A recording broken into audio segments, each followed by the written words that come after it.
Di dalam komputer, kita akan menemukan motherboard.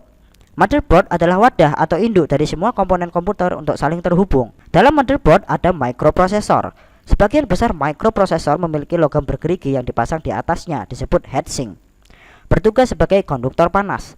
Jika kita melepas microprosesor dan melihat bagian bawahnya, kita akan melihat jarum-jarum pin mencuat yang semula terhubung ke bagian soket microprosesor pada motherboard. Jauh di dalam microprosesor terdiri dari area berbeda yang melakukan aneka eksekusi proses, seperti menjumlah atau menyimpan angka-angka. Area ini sebagian besar terdiri dari satu komponen, yakni transistor. Ini adalah tampilan 3 dimensi dari salah satu transistor. Basis transistor adalah semikonduktor yang kadang-kadang mengalirkan listrik dan kadang-kadang tidak. Semikonduktor memiliki area bermuatan positif dan negatif. Muatan listrik tidak akan mengalir antara dua area kuning ini kecuali saluran konduktor dibuka di area yang hijau. Saluran konduktor akan dibuka di semikonduktor ketika sebuah konduktor logam ditempatkan di atas celah yang dibungkus isolator dan dialiri listrik. Untuk dapat mengalir melalui saluran konduktor, area kuning ini harus ada sumber aliran listrik. Dengan kata lain, harus ada sebuah input dan output yang keduanya dibuat dari konduktor juga seperti logam. Input yang mengandung muatan listrik tidak bisa mengalir ke output, kecuali gerbang konduktor di tengah juga berisi muatan. Saat gerbang membawa muatan, gerbang akan membuka saluran konduktor di area semikonduktor yang mengizinkan listrik mengalir turun melalui sumber aliran input ke tempat lain dari semikonduktor dan kembali mengeluarkan aliran. Proposal ide yang menggunakan teknologi ini adalah gerbang logika. Misalnya jika kita memiliki dua transistor, tambahkan input daya ke masing-masing transistor, kemudian tambahkan switch saklar ke masing-masing gerbang dan hubungkan output ke kedua aliran secara langsung ke bohlam lampu, maka terbentuklah gerbang logika OR yang dinyatakan dengan simbol ini. Aktifkan switch saklar bagian kiri atau aktifkan kedua switch saklar kiri dan kanan, maka bohlam lampu akan menyala. Jika kita ubah pola kabelnya, di mana kabel output transistor pertama dihubungkan dengan kabel input dari transistor kedua, maka kita telah membentuk gerbang logika N yang dinyatakan dengan simbol ini. Pada gerbang logika N, jika kita hanya mengaktifkan switch saklar kiri, maka lampu tidak akan menyala, karena aliran muatan listrik yang berasal dari transistor pertama terhenti di transistor kedua. Jika kita hanya mengaktifkan switch saklar kanan, bohlam lampu juga tidak menyala, karena tidak ada aliran listrik mengalir melalui transistor pertama untuk mencapai input ke transistor kedua. Bohlam lampu juga tidak menyala. Kedua switch saklar harus aktif di dalam gerbang N untuk dapat mengaktifkan bohlam lampu. Aktif dan nonaktif dapat direpresentasikan dalam kasus switch saklar sebagai 0 untuk off atau nonaktif dan 1 untuk on atau aktif.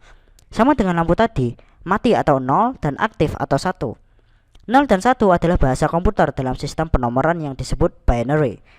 Mari kita mulai menghitung dalam sistem desimal normal dan mencatat semua angka biner yang kita temui. Di kata lain, angka-angka ini hanya mewakili 1 dan 0. Sehingga kita mengawalinya dari deretan angka 0 karena hanya memakai 1 dan 0 di dalamnya. Sama dengan angka 1, kita harus tunggu urutan dari nomor lain dalam biner sampai kita mendapatkan nomor 10. Kemudian 11 masih termasuk biner, 12 tidak, 13 tidak, 14 tidak. Kenyataannya, kita hanya bisa menghitung 10 sampai pada titik ini, karena kita tidak akan melihat nomor lain dengan hanya 1 dan 0 sampai kita mencapai 100. Kemudian pada angka 101, sistem biner bekerja.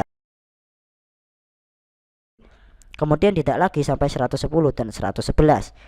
Dan kita tidak akan melihat 1 dan 0 lagi sampai angka 1000. Pindahkan angka 1000 itu ke atas dan ke bawah, dan teruskan menghitung biner. Yang harus kita lakukan hanyalah mengulang nomor dari kolom kanan ke kolom kiri, kecuali digit pertama untuk melihat semua angka di atas 1000 dalam biner.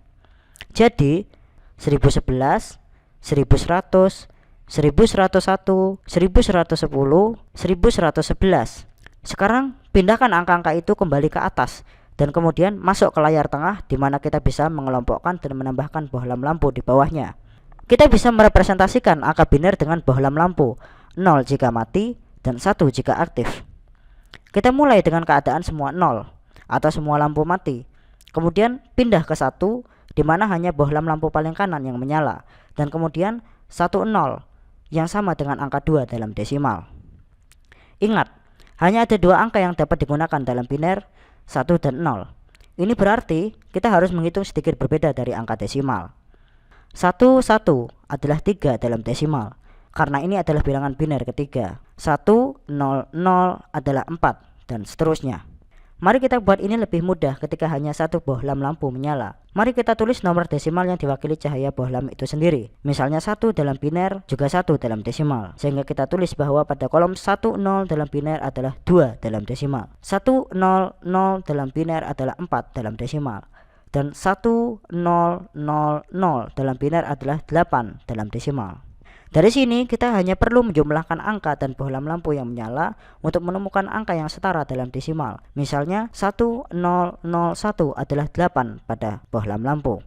Ditambah 1 bohlam lampu yang artinya itu 9 dalam desimal. 1010 adalah 8 pada bohlam lampu. Ditambah 2 bohlam lampu yang artinya 10 dalam desimal. 1011 adalah 8 bohlam ditambah 2 bohlam lampu plus 1 bohlam lampu yang artinya adalah 11 dalam desimal. Jadi 1 tambah 1 dalam biner sama dengan 10 yang artinya 2 dalam desimal. Karena switch saklar juga dapat mewakili 1 dan 0, mari kita pasang 2 switch saklar pada bagian kiri dan mesin penjumlah di bagian tengah untuk melihat bagaimana kita bisa melakukan penjumlahan dengan gerbang logika. Mesin penjumlahan ini disebut full adder karena terdiri dari 2 half adder. Di dalam half adder cukup mudah untuk mengaktifkan switch saklar bohlam lampu kiri. Yang harus kita lakukan hanyalah menggunakan gerbang AND, dimana jika salah satu atau kedua switch saklar aktif, maka bohlam lampu kiri akan aktif. Sekarang untuk mengaktifkan bohlam lampu kanan, kita akan gunakan gerbang logika exclusive OR yang diwakili oleh huruf-huruf XOR. Gerbang exclusive OR menghubungkan kedua switch saklar dengan gerbang logika AND. Salah satu switch saklar atau saklar lainnya harus aktif secara eksklusif untuk dapat mengaktifkan kedua output. Jika kedua switch saklar aktif atau kedua switch saklar mati, output juga akan mati. Sekarang, apa yang membentuk gerbang logika eksklusif OR ini? Yaitu sebuah gerbang logika NAND, gerbang logika OR, dan gerbang logika AND. Sebenarnya, apa gerbang logika NAND itu? Ialah perpaduan antara gerbang logika AND dengan gerbang logika NOT di ujung bagian belakangnya. Gerbang logika NOT berperan merubah apapun hasil output menjadi kebalikannya. Dengan kata lain, gerbang NAND tidak aktif jika kedua input aktif. Kebalikan dari gerbang logika AND ini adalah bagian penting dari gerbang logika exclusive OR. Sekarang mari kita lihat gerbang logika ini bekerja ketika kita hanya mengaktifkan switch saklar bagian atasnya saja. Output dari gerbang logika OR di dalam gerbang logika exclusive OR akan aktif. Dan output dari gerbang logika NAND juga aktif. Jadi output dari gerbang logika AND juga aktif. Oleh karena itu, bohlam lampu kanan akan aktif. Sekarang jika kita matikan switch saklar atas dan aktifkan switch saklar bawah, kita akan mendapatkan hasil output yang sama.